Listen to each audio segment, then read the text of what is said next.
গো, চলে যাচ্ছ? খেয়ে যাবে না? না। তোমার সাথে একটু কথা ছিল। বলো কি কথা ছিল? এদিকে অফিসের চাপ, ওদিকে সংসারের চাপ, আমি আর নিতে পারছি না। তাই বলে তুই না খেয়ে অফিসে যাবি? কি করে খাবো বলো? এখন কটা বাজে? টাইম টেবিল সম্বন্ধে কোনো জ্ঞান আছে? ওর খাবার খাওয়ার জন্য আমি বসে থাকবো?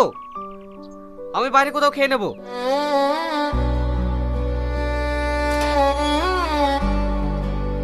বৌমা, তুমি খাবারটা ঠিক টাইম মতো করতে পারো না? ছেলেটা আমার আজ না খেয়ে অফিসে গেল। না মা, আপনি জানেন না, খাবারের জন্য না, ও আমাকে সবসময় এমনই করে। আমাকে একদম দেখতে পারি না। খোকা তো এমন ছিল না, তাহলে ও কেন এমন করছে? জানি না মা, আমি কিচ্ছু জানি না।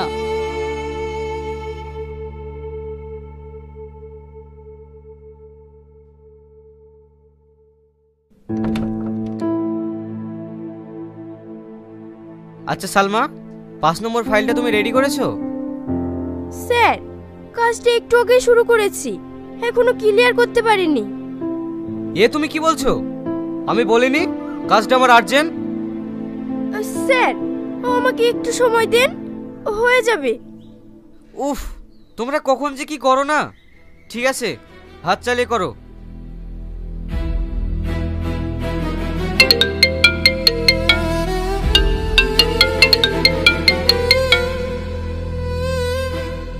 হ্যালো, কে বলছেন? আমি শাহিন সাহেবের ওয়াইফ বলছি। ও মিসেস, বলুন ম্যাডাম। ওনাকে একটু ফোনটা দিন না। সরি ম্যাডাম, কিছু মনে করবেন না, উনি এখন কাজে ব্যস্ত তো, এই মুহূর্তে ওনাকে ফোনটা দেওয়া যাবে না। কে বলছেন আপনি? আমি ওনার পার্সোনাল অ্যাসিস্ট্যান্ট। কিছু বলার থাকলে আপনি আমাকে বলতে পারেন। Personal assistant? ওই জন্য শাহিন আমার সাথে এমন করে।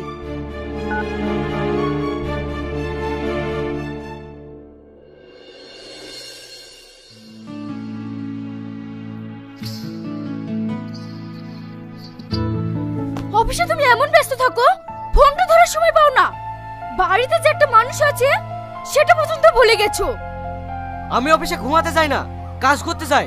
সব সময় তোমার সাথে ফোনে গল্প করলে চলবে? তা পারবে কেন? তোমার কি গল্প করার লোকের অভাব আছে নাকি? কি বলতে চাইছো তুমি? আমি যেটা বলতে চাচ্ছি সেটা তুমি ভালো করে বুঝতে পারছো।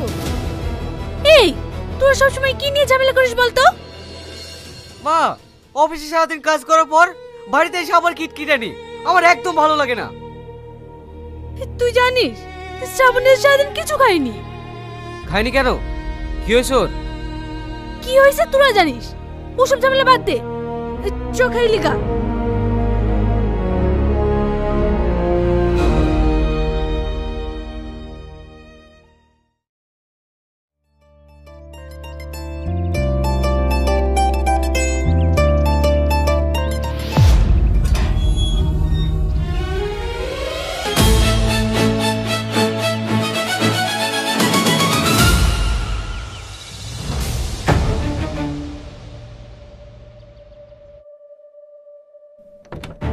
স্যার, আসবো?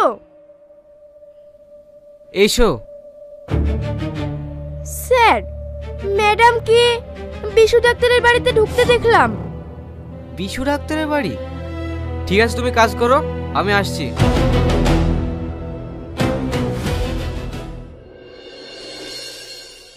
কিরে, শরীরের অবস্থা কি করছিস? কি আর বলবো বল, সাংসারিক চাপে থাকি তো তাই। সে তোকে দেখেই বুঝতে পারছি। ঠিক মতো খাওয়া দাওয়া করিস না নিশ্চয়ই? না না, তেমন কিছু না, আমি একটু মানসিক চাপে আছি তো তাই। দাদা বাবু, আপনার চা। ঠিক আছে, রাখ।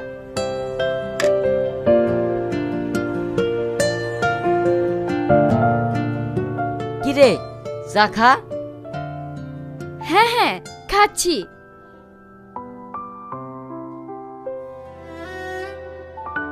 কি যেন একটা বলবো বলছিলি? জানিস বিশু, শাহিন আর আগের মতন নেই, একদম বদলে গেছে। আমার মনে হয় ওর অফিসে কোনো একটা মেয়ের সাথে সম্পর্ক আছে। ধুর, এসব তুই ভুল ভাবছিস। শাহিন এরকম ছেলেই না। তুই জানিস না, শাহিন তোকে ভীষণ ভালোবাসে। খবরদার তুই এসব নিয়ে মন খারাপ করবি না।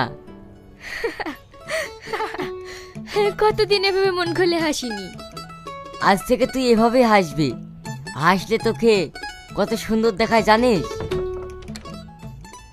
বাহ, এটা বুঝি তোমার শান্তির জায়গা? তুমি কি বলছো? আমি একটু মানসিক চাপে ভেঙে পড়েছিলাম, তাই বিশুর সাথে একটু পরামর্শ করতে এসেছিলে, সেটা তুমি আমার সঙ্গে করতে পারতে। তুমি কখনো বুঝতে চাও না আমি কি চাই।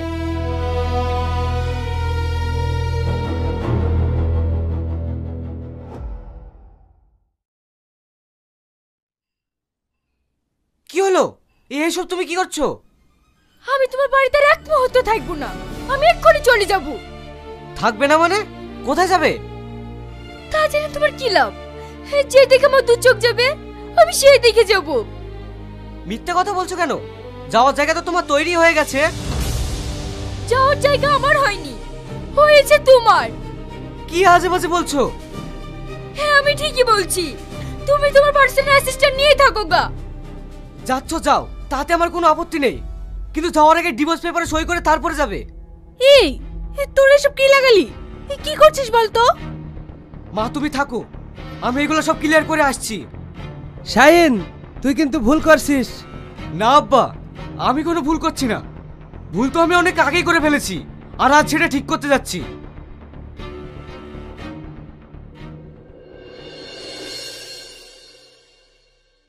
আপনারা আরেকবার ভেবে দেখতে পারেন এই সম্পর্কটাকে বাঁচানো যায় কিনা। সব শেষ হয়ে গেছে স্যার, আর ভাবার কিচ্ছু নেই। ভালোবাসা যেখানে থাকে সেইখানে কোনো সন্দেহ থাকে না।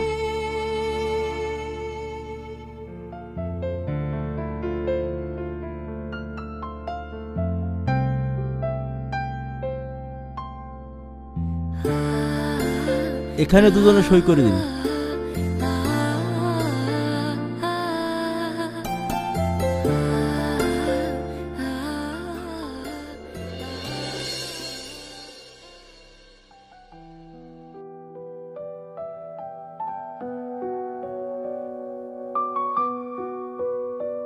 আইন অনুযায়ী আজ থেকে এই বিবাহ বিচ্ছেদ হয়ে গেল।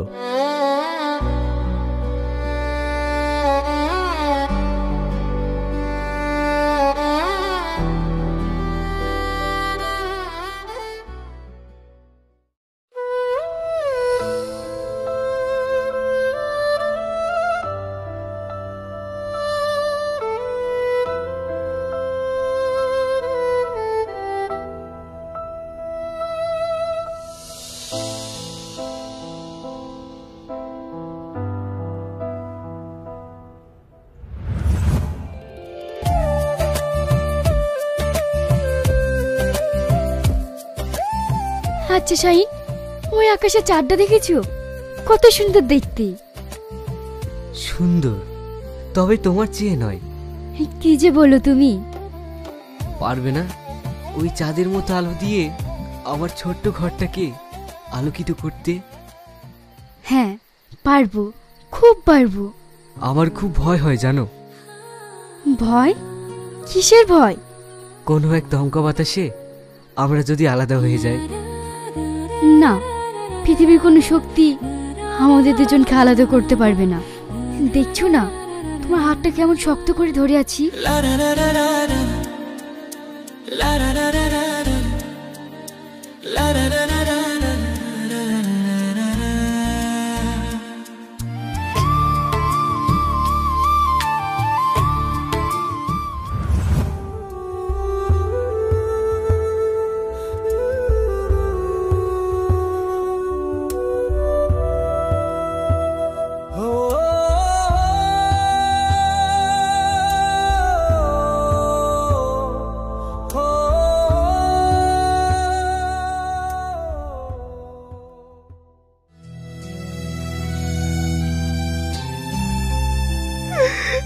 আমি ভাবতেও পারিনি তুমি আমাকে এইভাবে ছেড়ে চলে যাবে।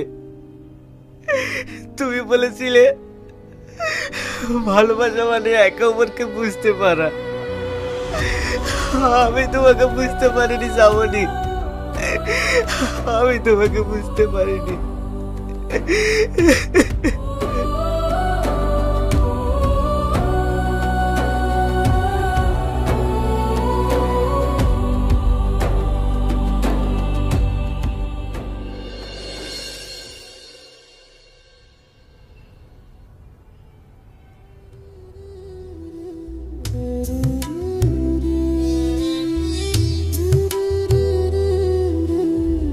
ভালোবাসা থেকে আমরা হারিয়ে যাই না, আমরা শুধু চুপচাপ হারিয়ে যাই নিজের অজান্তে।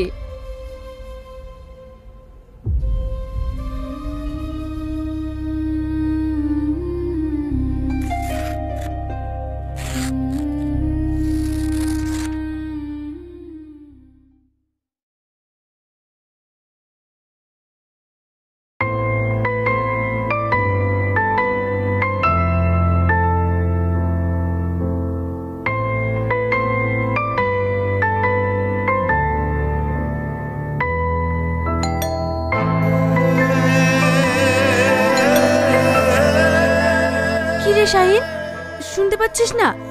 দেখ কে এসেছে। হ্যাঁ মা, দেখছি।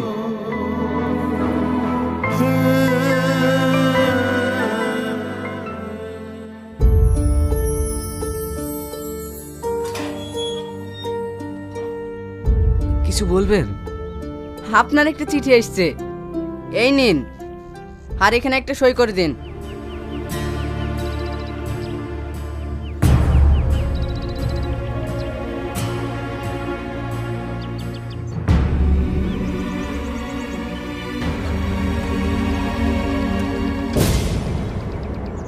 শাহিন, আমি এখন শান্তিতে আছি।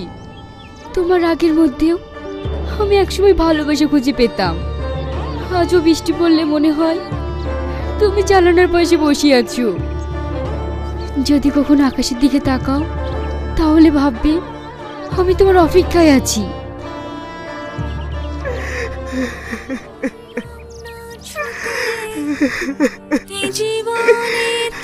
ভালোবাসা থেকে যায়, শুধু হারিয়ে যায়